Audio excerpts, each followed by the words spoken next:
네, 오늘도 네 분과 함께하겠습니다. 김복준 한국범죄학연구소 연구위원, 오윤선 순천향대 경찰행정학과 교수, 양지민 변호사, 이현우 취재팀장과 함께합니다. 어서 오세요. 네, 지난해 10월 발생한 미스터리한 사건, 이른바 경기 부천 링거 사망 사건의 용의자인 30대 여성이 결국 법정에 서결됐습니다. 사건 발생 1년이 지나서야 유무죄를 가리 재판이 열리게 된 건데요. 검찰은 고민 끝에 살인으로 결론을 내렸지만 여전히 이 여성은 억울함을 호소하고 있어서 팽팽한 법적 공방이 예상됩니다. 짚어보겠습니다. 이 팀장, 일단 부천 링거 사건 간단히 말해서 어떤 사건입니까? 네, 지난해 10월 있었던 사건인데요. 네. 부천의 한 모텔에서 이 30대 남성이 숨진 채 발견이 됩니다. 같은 침대에는 이 남성의 여자친구였던 이 30대 여성도 나란히 누운 채로 발견이 됐는데요. 숨진 건 아니고 의식이 없는 상태였습니다. 이 방 안에는 이 약물을 투약한 흔적인 링거와 수많은 이 약물 병들이 흩어져 있었고요. 곳곳엔 핏자국도 발견이 됐습니다. 남성의 사인은 약물 투여로 인한 이 심장 마비로 밝혀졌었고요. 이 여성은 의식을 되찾은 뒤 이 금전 문제로 이 남자친구와 함께 극단적 선택을 하려고 했다, 이렇게 주장을 했습니다. 어쩌다 보니 자신만 좀 살았다는 그런 주장인데요. 하지만 가족들은 명백한 살인이라고 이에 맞섰고, 검찰은 이 여성을 살인 혐의로 재판에 넘겼다고 어제 밝혔습니다. 네, 논란이 되고 있는 내용들, 아마 법정에서도 공방이 일 수 있는 부분들을 하나하나 짚어보겠습니다. 그러니까 남성이 약물 중독으로 인한 심장 마비로 숨진 건데 여자친구는 극단적 선택을 함께 하려 했다. 네. 이러한 지금 주장을 펼치고 있는 거죠. 그렇습니다. 현장에서 숨진 남성 말고 그 여성 같은 경우는 이 남성, 그러니까 남자친구죠. 남성이 이 경제적인, 금전적인 어려움을 호소하고 그러는 네. 과정에서 우리 둘 다 그냥 극단적인 선택을 하자. 이렇게 약속을 했다는 거예요. 그래서 본인이 사전에, 이분 또 이 직업이 공교롭게도 간호조무사입니다.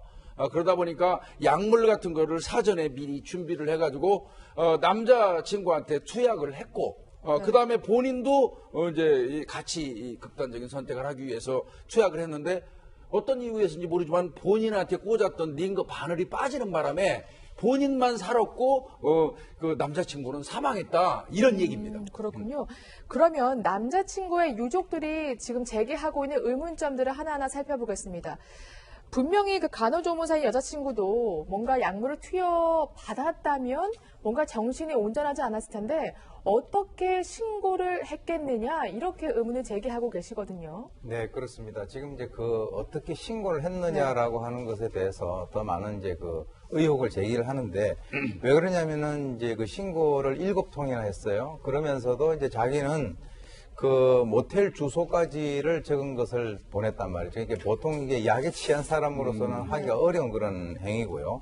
또 이제 뭐라 그러냐면은 죽은 남자친구보다 자기는 더 많은 양을 투여를 했는데 어쩐 이유에서인지 링거 바늘이 빠져 있어서 자기는 살게 됐다. 네. 그래서 이제 혼자 남은 상황에서는 자기 남자친구를 쫓아가기 위해서 더 많은 약을 자기는 투여를 했는데 그 과정에서도 자기는 이제 좀 살았다라고 하는 것이 좀 약간 이상하다라고 유가족이 지금 문제를 제기를 하고 있고요. 네. 그리고 이제 이 병원에 옮겨지고 난 뒤에도 자기는 죽겠다라고 이제 난동을 부렸다는데 경찰 관계자의 얘기를 의하면 욕실에 보게 되면은 버디 샴푸 있지 않습니까? 네. 자기는 죽으려고 그것까지 짜먹었다, 이렇게 얘기를 갖다 하고 있는데 과연 어디까지 그 사람의 말을 그대로 우리가 믿어야 될까라고 하는 그런 점에서 유가족이 문제를 제기를 하고 있는 것입니다.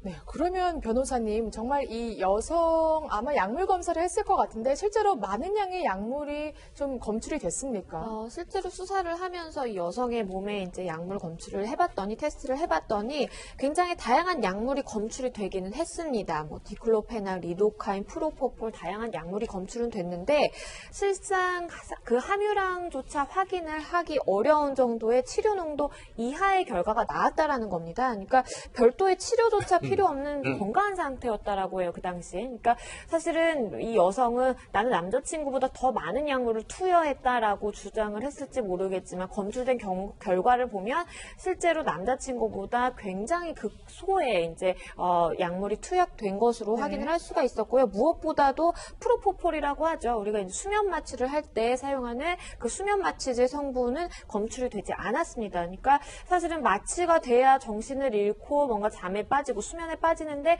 그 프로포폴 성분이 검출이 되지 않았다는 것은 사실상 정신이 온전했다라고도 볼 여지가 있기 때문에 그래서 사실상 경찰이나 검찰 쪽에서는 일단은 이 여성의 주장을 믿지 않는 것으로 보입니다.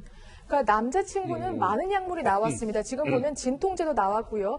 마취제 성분도 다량 나왔습니다. 그리고 프로포폴도 나왔는데 그 양이 약 6배, 정상량의 6배 정도였다고 합니다. 그런데 여자친구한테는 지금 변호사님 말씀 들어보니까 수면제 성분도 안 나왔다는 거잖아요. 그래서 검찰이 의심하는 부분은 사실은 이게 키포인트라고 할 수 있습니다. 네. 자, 같이 동반 자살을 하기 위해서 조금 전에 앵커께서 말씀하신 뭐 진통제라든지 무슨 그 소염제라든지 네. 이런 거 등등은 치사량 이상 한 6배 정도 많이 그 투약을 남성한테 했다는 거 아니에요? 네. 그러면 본인도 같이 했다면 그때 할 때 남성한테 투여했던 프로포폴 그 프로포폴은 사실상 한번 맞으면 5초에서 10초 이내에 잠이 들지 않습니까? 그러니까 남자친구 같은 경우는 바로 잠들고 치사량 이상의 약에 의해서 심장마비로 사망한 거예요. 네. 그럼 본인도 똑같은 생각을 가지고 있었다면 본인도 잠들기 위해서 프로포폴을 투약을 했었어야지 맞죠. 네. 근데 정작이 본인은 이 프로포폴을 투약한 사실이 없다는 거는 뭔가 깨어 있고자 했다는 그런 생각이 들고요. 두 번째로는 이거는 이제 그 검찰에서 얘기하는 건데요. 모텔에 가가지고 입실하고 얼마 지나지 않아서 이 여성이 내려가가지고 숙박을 4일치 결제를 했다는 거예요. 나흘치. 4일치요? 그 얘기는 누군가에게 발견되지 않겠다는 뜻이잖아요. 네. 그 다음에 이제 평상시에 이 간호조무사 활동을 하는 이 여성이 주변 사람들한테 뭐 이 정력에 좋은 주사 맞을래, 태반 주사 맞을래, 뭐 피로 회복에 좋은 주사 맞을래 하면서 저 권유를 그렇게 하고 다녔다는 거예요. 네. 이런 거 등등을 이제 종합을 해보건데 이거는 본인이 같이 동반 자살하려는 의도는 없었던 걸로 보인다고 검찰은 판단한 겁니다. 그렇군요. 유가족분들이 의문을 제기하는 부분 하나 더 있습니다. 바로 이 남자친구, 그 남성이 정말 극단적 선택을 시도할 이유가 전혀 없다. 멀쩡하게 정상 생활을 이어오고 있었다. 이렇게 지금 주장하고 계시죠. 네, 그렇습니다. 뭐 여자친구는 남자친구가 빚 때문에 극단적 네. 선택을 하려고 했다 이렇게 주장을 했는데 이 유족의 주장은 한마디로 이제 이 빚으로 인해 극단적인 선택을 할 정도로 이 숨진 남성이 삶에 대한 열의가 없지 않았다는 겁니다. 그런 상황도 아니었다고 하고요. 그러니까 빚이 있긴 했는데 이 아버지 회사에서 일하면서 매달 300만 원 정도의 월급으로 이 빚을 꼬박꼬박 갚아 나가고 있었다고 이 유가족은 주장을 하고요. 이 빚으로 한때 이 개인 회생 절차까지 겪었지만 이건 역시 잘 처리해서 이 안정을 되찾은 그런 상태였는데 왜 극단적인 선택을 하냐 네. 이렇게 주장을 하는 겁니다. 그렇군요. 그러니까 빚이 있긴 했지만 꼬박꼬박 잘 갚아 나가고 있었고 굉장히 삶에 대한 열의가 있었다. 제가 봐도 약간 이해되지 않는 대목이긴 해요. 우리가 이제 극단적 네. 선택을 한 사람들에 대해서 그 분석을 하는 것을 우리가 심리부검이라고 하고요. 지금도 제가 이제 한 3건 정도 담당을 하고 있습니다. 그러시군요. 했는데 네.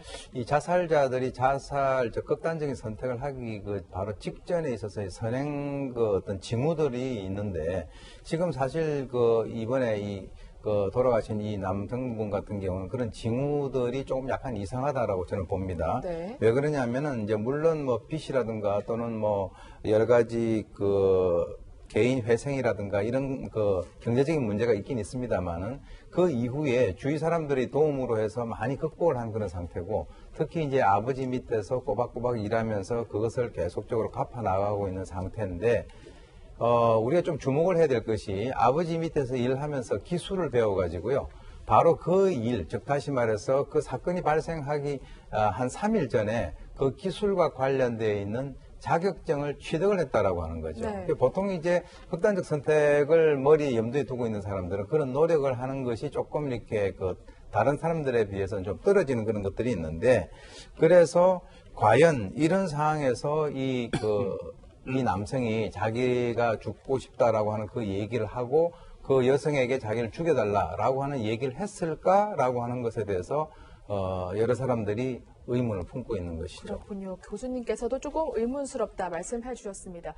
유족분들이 하나 더 의문점을 제기하고 있는 부분이 있는데요.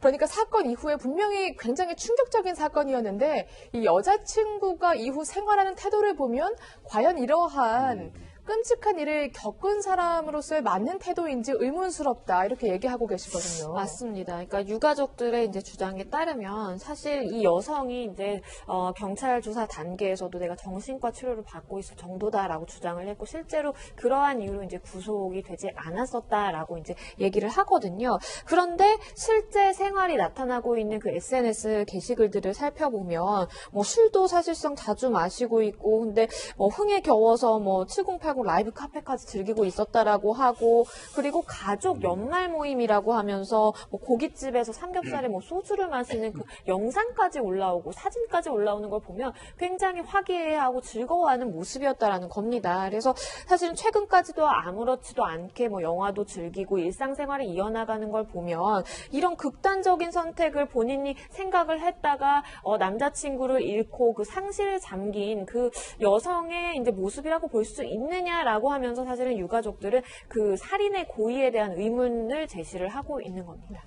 백번양보에서 이런 가능성도 생각해 볼 수 있을 것 같습니다. 너무나 큰 충격을 겪으면 약간 사람들은 회피하거나 좀 아예 생각을 안 하려는 의도도 있잖아요.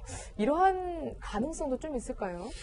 그럼에도 불구하고 저희가 이제 이 사람 같은 경우는 제가 개인적으로 분석을 할 때는 좀 공감 능력이 없는 사람이 아닌가라고 생각이 돼요. 네. 왜 그러냐면 어쨌건 간에 그 사람이 뭐 이제 그 뭐 촉탁을 해서 뭐 또는 승낙을 받고 이렇게 했지만 본인 지금 현재 그 정신과 치료를 받는다라고 해가지고 지금 구속 상태가 안 돼 있는 상황인데 한 사람의 그 어떤 그 집 그 아들을 갖다가 그렇게 만들어 놓고 본인이 아무리 회피한다라고 하면 회피를 할 수는 있어요. 네. 그러나 그런 여러 가지 어떤 그것들을 SNS 상에다 다 이거 올려놓는다라고 하는 것은 아마 저 여성이 나는 원래 이 사건하고는 전혀 나는 상관이 없다라고 하는 것을 나름대로 보여주려고 하는 그런 의도로 올린 것 같긴 한데 정말 그 정상적인 사람들이 봤을 때는 뭔가 이건 상당히 좀 이상하고 심지어 지금 정신과 치료를 받는 사람이 삼겹살에 소주 마시고 저렇게 회식하고 웃고 떠드는 것을 올렸다라고 하는 것은 네. 상당히 좀 방향성을 잘못 잡은 것이 아닌가라고 생각이 듭니다. 고의성이 있다 하더라도. 네. 이해하기 힘든 대목이 분명히 여러 개 있습니다. 그래서 검찰이 수사 끝에 이 여성을 재판에 넘기게 됐는데 보니까 죄목을 좀 바꾸었더라고요. 그렇습니다. 왜냐하면 경찰에서 이제 검찰 단계로 송치를 할 때에는 위계 승낙 살인죄 등을 적용을 해서 이제 넘겼습니다. 네. 그런데 검찰에서 이제 조금 보완 수사를 해보니까 실질적으로 극단적인 선택을 시도했다고 볼 만한 증거가 없다는 거예요. 그렇기 때문에 살인의 고의로 살인죄를 저지른 것이다라고 봤는데요. 좀 설명을 드리면 위계 승낙 살인죄 같은 경우에는 사실은 위계로 누군가를 속여서 사람의 승낙을 받아서 뭔가 사람을 살해하거나 아니면 극단적인 선택을 하게끔 만드는 그런 죄입니다. 그래서 사실 경찰이나 검찰이나 이 여성이 어찌됐든 간에 이 남성을 살해하고자 하는 그 고의는 어느 정도 인정했다라고 보는 것이 맞습니다. 근데 네. 이 고의조차도 이 여성은 부정을 하고는 있지만 경찰이나 검찰 모두 어느 정도의 고의는 있었다라고 보는 거예요. 근데 다만 이것을 이 사람을 속여서 승낙을 받아서 정말 두 사람이 극단적인 선택을 하고자 하는 그 실행 행위가 있었느냐 없었느냐를 보는 차이가 있고요. 검찰은 실질적으로 이 여성은 아예 극단적인 선택을 우리가 함께 하는 것처럼 꾸민 행동조차 사실은 하지 않았다라고 봤기 때문에 단순한 이제 살인죄를 적용을 하는 것이고 실제 처벌을 하는 것은 사실 위계를 통해서 승낙을 받아서 뭐 극단적인 선택을 하게 했다라고 하더라도 살인죄에 따라서 사실은 이제 형량을 받게 되기 때문에 일단은 처벌에는 큰 차이는 없다라고 보시는 것이 맞지만 실제 행위 자체, 사실관계 자체가 조금 차이가 있다라고 보면 됩니다. 그러니까 이 여성의 주장은 나는 동반 자살을 하려고 했다. 다만 어쩌다 보니까 나만 살아남았다. 이 주장이잖아요. 근데 사실 이 살인의 고의라는 게 결국에 내밀한 그 감정이나 마음이어서 네. 입증하기가 쉽지 않을 것 같은데. 그게 쉽지 않기 때문에 어떻게 주변을 보세요? 수사하는 겁니다. 네. 제일 중요한 거는 이 남성이 극단적인 선택을 할 만한 동기가 있느냐를 따지는 네. 거예요. 근데 아까 교수님, 오 교수님도 말씀하셨지만 빚이 약간 있었어도 못 갚을 정도로 극단적인 상황이 아니었다는 거 아니에요? 네. 그러면 특별히 이 사람이 어떤 극단적인 선택을 할 만한 이유가 없는 것이고요. 가장 또 이제 몇 가지 밝혀진 게 있어요. 이 여성이 한 3년 가까이 사귀던 또 다른 남자가 있었다는 이야기가 있고요. 그래요? 이 사망한 남성 같은 경우는 그 주변에 있는 지인들한테 3월경에는 내가 결혼할 거야, 이 여성하고. 네. 이렇게 얘기를 하더니 어느 정도 사귀다가 나중에는 그게 한 8, 9월 정도 됐다고 그럽니다. 한 6개월 사귀었나 네. 보죠. 그 이후부터는 난 안 할래, 결혼 안 할래. 그냥 차라리 선 봐서 결혼할래. 왜 그러냐 그랬더니 지금 현재 여자친구가 지나치게 의심하고 잔소리한다. 네. 그리고 집착한다. 그냥 자연스럽게 통화해도 되는데 반드시 영상 통화를 해가지고 주변에 있는 거를 살피고 의심하고 집착한다. 이런 사람하고 결혼 못하겠다. 이런 말을 했다는 거예요. 네. 그런 부분 등등이 이 여성한테 어필돼 갖고 작용된 게 아닌가 이런 걸 따져보는 거죠. 네. 알겠습니다. 앞으로 재판에서 어떤 결론이 날지 저희 한번 지켜보겠습니다.